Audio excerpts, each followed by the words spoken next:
sekilas mungkin nanti di materi terakhir sama Ustaz Abdullah kan nanti ada keutamaan 10 hari terakhir ya. Jadi mungkin saya gambaran saja. Sekalian Ustadz, apakah benar kalau Lailatul Qadar itu harus malam ganjil? Jadi memang yang pertama dulu tanda-tanda dulu ya, tanda-tanda dulu. Tanda-tanda itu salah satu hadis yang mungkin pernah kalian baca itu adalah di malam tersebut itu adalah tidak panas dan tidak dingin. Udaranya adalah sedang. Di malam tersebut adalah pas malam tersebut tidak panas dan tidak dingin. Udaranya ya tidak panas banget, tidak dingin banget, sedang. Kemudian tanda lainnya adalah pas nanti matahari pas pagi itu pas begitu terbit pertama itu tidak menyilaukan. Ini pas nanti misalnya malam ini pas malam, kemudian tandanya pertama itu pas udaranya itu sejuk lah, maksudnya tidak dingin, tidak panas. Berarti itu satu tanda. Tapi nanti paginya dicek. Kemudian kok pas matahari muncul pertama itu tidak begitu menyilaukan, maksudnya mandang matahari itu, ini salah satu nanti dicari hadisnya ya, ini salah satu. Itu berarti tanda. Itu tanda, dua tanda saja nanti. Itulah tanda yang apa dari suasana. Kemudian tadi apa yang kedua tadi? Salah? Apakah harus malam ganjil kalau Lailatul Qadar? Ya.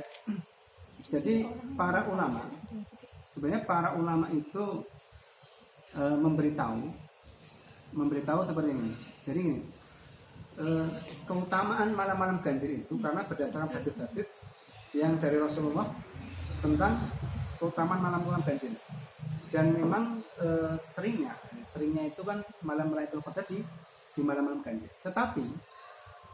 Tetapi mengapa malam Lailatul Qadar itu dirahasiakan waktunya?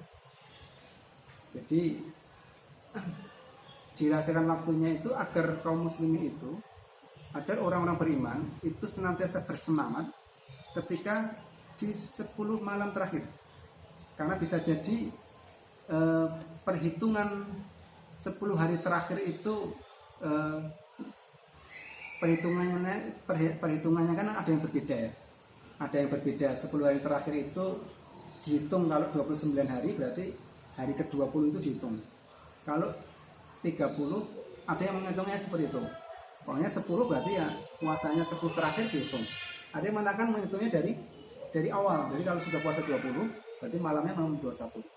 Nah, ini yang perbedaannya. Maka para ulama itu sepakat kejarlah malam-malam di semua malam tuh. Di semua malam, maksudnya semua malam. Tetapi kalau lelah, namanya manusia, maka silahkan untuk lebih memantengi ketika di malam-malam ganjil. Kalau kondisinya semangatnya pas sakit, pas malam ini ya udah nggak apa. Intinya itu keutamaan, itu sebagai pertambah lebih utama. Nah, misalnya kalau memang pas setiap malam itu bisa semangat terus ya sudah. Misalnya malam 20, 21, 22 itu tidak tidur sama sekali misalnya dan tidak sakit misalnya, ya itu boleh, itu lebih baik. Tetapi kalau jelas-jelas dia kondisinya tidak stabil, ya sudah kejarlah malam-malam ganjil seperti itu ya. Itu, dan memang Allah merahasiakan kapannya agar kaum muslim itu tetap bersemangat selama itu 10 hari terakhir, maka tetaplah bersemangat. Begitu. Ini ada beberapa yang masuk Ustadz, cuma yang nyambung dulu ya Ustadz. Ya. Kalau misalnya ada nggak sih ciri-ciri orang yang mendapatkan Lailatul Qadar? Ciri-ciri orang telah mendapatkan malamnya itu. Jadi sebenarnya pengertiannya itu mendapat atau tidak mendapat. Jadi Lailatul Qadar itu mungkin harusnya dipahami seperti ini. Malam itu waktu. Semua orang kan melalui waktu tersebut. Bedanya adalah dia memanfaatkan waktu itu untuk beribadah atau tidak. Misalnya gini, maksudnya gini, semua kaum muslimin itu pasti mendapatkan. Kenapa? Loh kan dia melalui malam Qadar. Jadi waktu ya, malam itu waktu, bukan seperti hadiah yang dikasih bukan. Jadi kan waktu. Malam itu ada waktu. Nah, ketika dia sholat kan dimulai dari waktu itu kan dimulai sholat isya ya, sholat isya malam ya, malam. Nah, ketika dia memanfaatkan sholat isya-nya itu dengan baik, pas 10 hari terakhir itu sholatnya dikusukkan, kemudian sudah siap, maka sesungguhnya sholat isya-nya pas bertepatan dengan malam Lailatul Qadar itu, dia mendapatkan sudah seolah-olah dia bersolat isya selama 1000 bulan.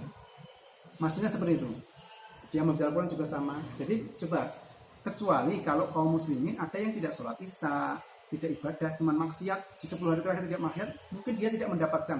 Dia cuma menjumpai malam Lailatul Qadar tapi tidak dapat keutamaan malam Lailatul Qadar. Jadi mungkin yang perlu kita pahami adalah dia memanfaatkan waktu tersebut untuk beribadah atau tidak. Maksudnya mendapatkan, mungkin dia bisa mendapatkan keutamaan dengan pahala 1000 bulan khatam 1 juz malam tersebut. Berarti kita sudah menghatamkan 1 juz itu selama 1000 bulan.